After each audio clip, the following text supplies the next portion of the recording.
our look at the fundamental theorem. But today we want to apply it to our work with particle motion. So a few things, and if you have not seen my video for the 5 commandments of particle motion, you definitely need to do it. It comes from a derivative approach, and this lesson is actually going to come from an antiderivative approach. But the principles still apply, so I think it's worthwhile. I'll link it below so that you can access that. So there's a few things to keep in mind when we go with the antiderivative approach. Remember that the antiderivative of the velocity is the position. So we know that the velocity is the derivative of the position. We're using a P here for position. Okay. If that is true, then the antiderivative of the velocity has to be the position. That's the relationship here. Number 2 is important. The area, the integral of the velocity, is the net distance. We talked a little bit in my video about the difference between net distance and total distance. That's important to make this distinction. And then love number 3 here. Notice if I want to do the total distance, what I have to do to that velocity, I have to put absolute values around it. So that's going to take care of our issue with turning direction. So remember, net distance is the distance you traveled no matter what, no matter which direction you went. It's the ending position minus the beginning position. However, your total distance accounts for your direction. So if you're moving right or you're moving left, you're still moving, and so we count that distance. We'll take a look at a little bit of that in regard to our problems here. Okay, let's look at number 1. The velocity of a particle moving along the x-axis is given by the velocity function here. Now, notice this is not a calculator question, so we'll go at that approach here. Letter A says, if the position of the particle at t equals 4 is 72, what is the position when t equals 2? Okay, so we just did some of these with our fundamental theorem. We're going to do the integral from 2 to 4 of the velocity because we know that that antiderivative is the position. Now, we can calculate the velocity here. I'm just going to put the equation for the velocity in there. And we can plug in our bounds. P of 4 minus P of 2. Okay, antiderivative here is t cubed plus 6t, going from 2 to 4, still P of 4 minus P of 2. Okay, plug in our bounds. 4 cubed is 64 plus 24 minus, now we'll plug in 2. 2 cubed is 8 plus 12. Now, P of 4, we were told, is 72. So we'll plug that in. And we'll solve for P of 2. So 64 plus 24 is 88. Minus 20 gives me 68. So now I'm going to subtract that 72. That'll give me negative 4. So P of 2 has to be 4. Okay, now look at B. B asks us for the total distance traveled between 0 and 7. So we know that's going to be the integral from 0 to 7 of the absolute value of the velocity. Okay, but here's the deal. In order to do that correctly, I'm going to have to find where the velocity is 0. I got to find where this object changes direction. So I'm going to do a little bit of work over here. I set my velocity equal to 0. Now, what problem do we have here? We know that something squared cannot equal a negative number. So we know this is never going to be true. What does that mean? That means that my velocity is always my object is always moving in the same direction. So meaning those absolute values are not necessary. So let's do the antiderivative. T cubed plus 6t going from 0 to 7. We're going to put in 7 first. 7 cubed is I'm checking myself. 343. And 6 times 7 is 42. And that would give me 385. Okay, but I had to check to see if it changed directions, because if it changes directions, I've got other issues I need to deal with then. Okay, look at number 2 then. Similar problem, but now we have a calculator we want to consider. Okay, so the velocity of the particle moving along the x-axis is determined by a lot busier velocity. And if the position at 1.5 is 2.551, what's the position at 3.5? We're going to do it with a similar approach. We're going to find the integral from 1.5 to 3.5 of the velocity, which I'm going to go ahead and put in that equation. And we know that antiderivative will be the position 1.5 to 3.5. Now, here's the fun. Oh, and I forgot a DT. Here's the fun part. Okay. You are not going to do this by hand.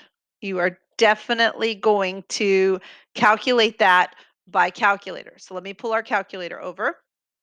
All right, so here's our calculator. I'm going to use it to calculate this integral. So the best way to do that is to go to y equals, and let's put in this equation that's inside of the integral. Remember, you'll have to use x instead of t. But we're pretty used to that because we have to do it quite often. I forgot a parentheses x minus 2. Okay, now you can graph it. I don't really care what the graph looks like because I'm going to have the calculator do the hard work. So you're going back to that second trace menu, second trace, and you're going to choose option 7. Now, the lower limit, this is your lower bound. If you want to move your cursor, you can, or you can just type it in and then press enter. There we go. And then it's going to ask you for your upper bound. Again, you can just type it in. And then notice the calculator not only tells you the value, but it also shades for you. So it looks like this is 15.919. Okay. And then we can plug in our bounds, P of 3.5 minus P of 1.5. You're told P of 1.5 is 2.551.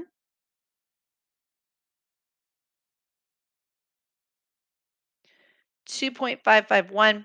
So you're just going to add that to both sides to get 18.47. Okay, so that's how you're going to be asked to use your calculator, especially when you get things that you can't integrate. Okay, now the next one asks us for the total distance.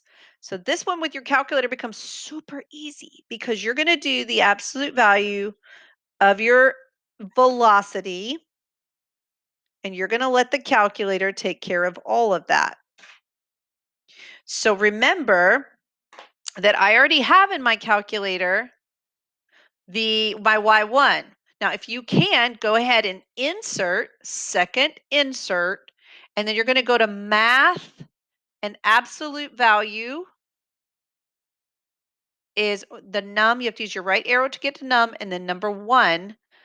And it didn't want to let me do that, so I'm going to have to type it again. -5 e to the x, and then x minus 2, and then cubed, and I'll delete the other pieces.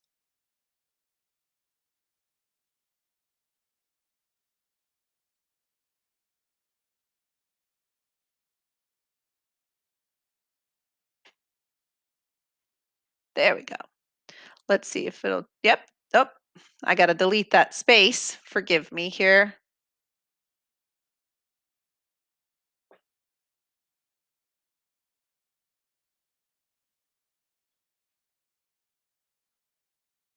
Okay. Math.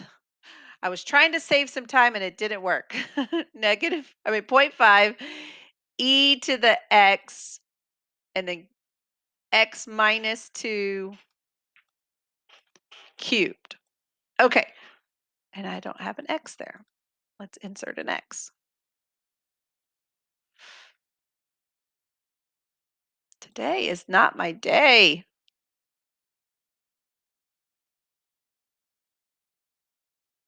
There we go. Okay.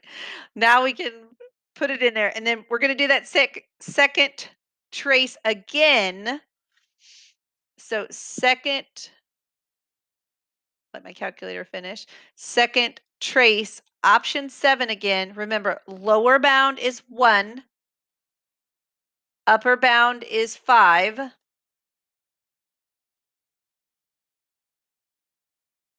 And we get 913.067. So when we use our calculator, the calculator takes care of where the object stops. We don't have to worry about the velocity being equal to 0 or any of that. Okay. Now, let's look at when we're given a graph. The graph of the velocity, and I'm going to change our view back. There we go. The graph of the velocity here is pictured. And we know that the position of the particle at t equals 8 is 12. That's important. Use the graph.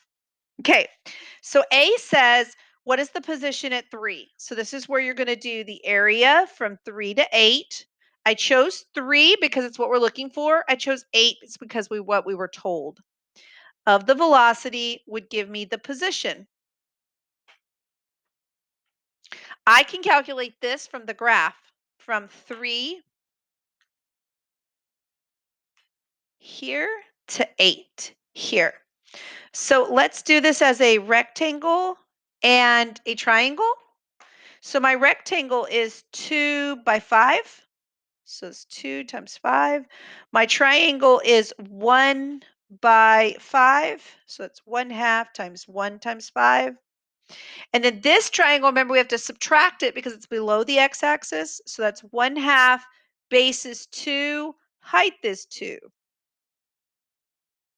And then that's going to be the position at 8 minus the position at 3.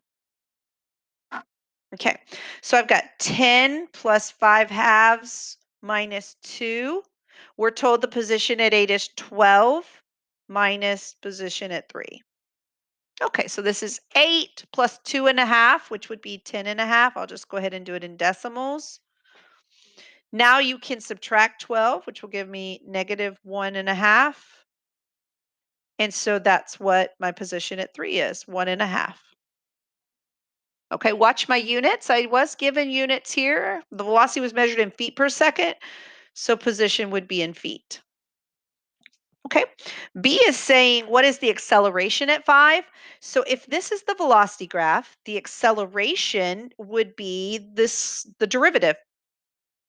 So it's asking you what is the slope at 5 here? So the slope at 5, notice we have a sharp turn there. That would be does not exist. And I'm going to put a note to myself that's a sharp turn. If I can spell turn today. Okay. All right. C, what is the net distance? So remember, this is keep all the negatives in there. Okay. We're looking for the net distance from 0 to 10.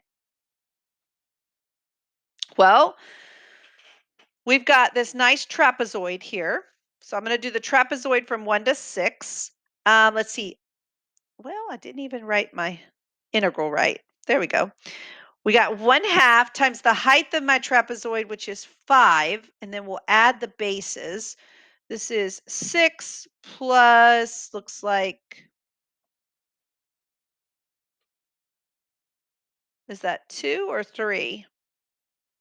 I think it's 3. Okay. And then I've got to subtract out this triangle. So that's 1/2. The base is 4, and the height is 2. So that's 9 times 5 is 45, times 2 is 22.5, minus 4. So I get 18.5 feet. That's my net distance. Now, if I want total distance, then what I have to do is do my integral of the absolute value of the velocity. And really what I'm doing is just changing this 4 here for the area of that triangle. I'm going to make it positive because the absolute value is going to take care of it moving in the opposite direction. So we end up with 26.5 feet there. So notice just a few changes with our net and total distance as we're working. Let's see, let's do it from a chart now. We have our velocity in a chart approach. What is the value of the antiderivative of velocity from, what does it represent? Okay, so if we're doing the integral from 0 to 18, no absolute value, this is the net distance traveled.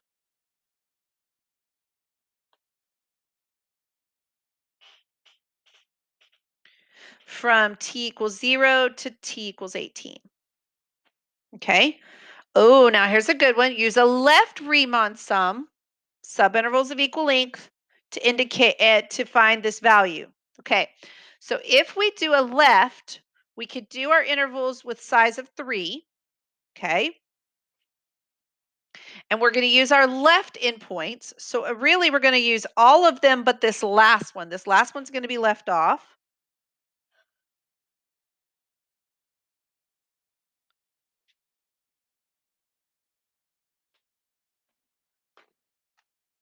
So let's see what we get for that.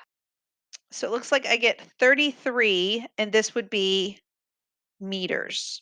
Because remember, this is net distance, and we were told velocity was in meters. Okay, let's do a right subinterval.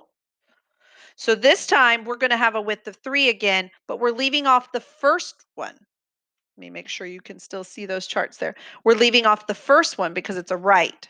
So now I'm doing 2.7 plus 2.0 plus 1.3 plus 1.0 plus 1.7 plus 2.1.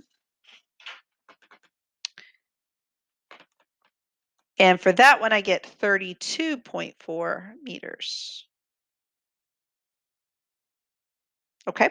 Then we're going to do a midpoint Riemann sum, but this time we want 3 subintervals. So we're going to have to go from 0 to 6, 6 to 12, 12 to 18. So our width here is going to be 6, and we're using the ones in the middle. So we're going to use 2.7 and 1.3 and 1.7.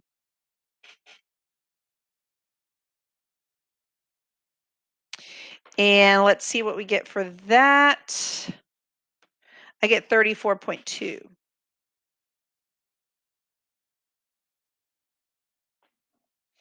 All right, and then we'll do a trapezoid. Good, going back to 6 subintervals. So I've got 1/2 times the width, which we're going back to 3. And then remember the shortcut with trapezoids. You're going to add the ones on the end individually. You're going to double the ones in the middle. So let's see, I've got 2.3, and then I'm going to double 2.7 and double 2.0. Going to create a little bit of space here to write. And I'll bring the chart back so you can see it.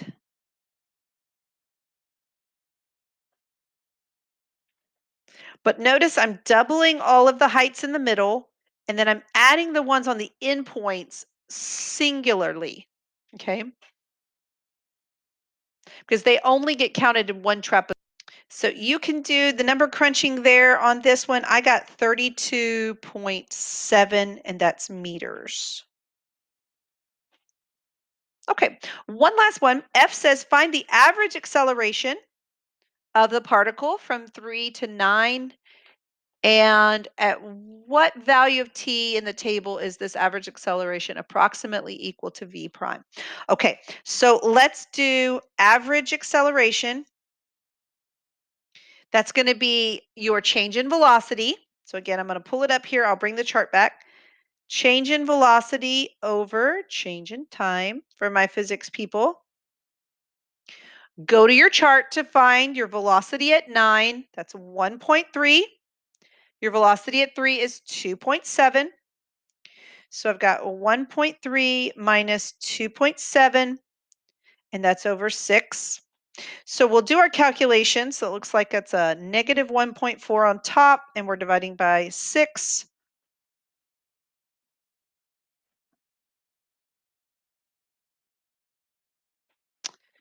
So that gives me negative 14 over 60, or negative 7/30.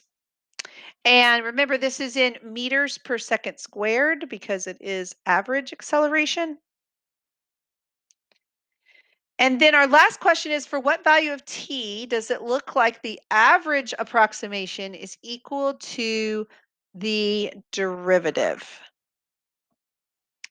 Okay, we know that the mean value theorem guarantees us a value. So is there a value? Yes, there is. In this particular value, that value is at t equals 6.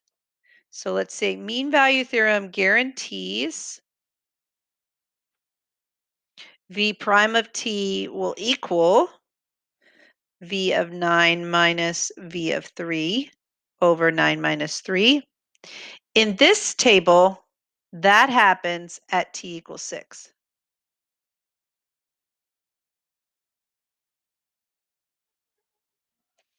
So I hope that helps you. Good work on more fundamental theorem, but looking at it with particle motion. As always, don't forget to leave me a comment or a question that you may have. I'd be happy to help, and hit that like and subscribe button. That way you get a notification every time a new video is posted. Bye bye for now.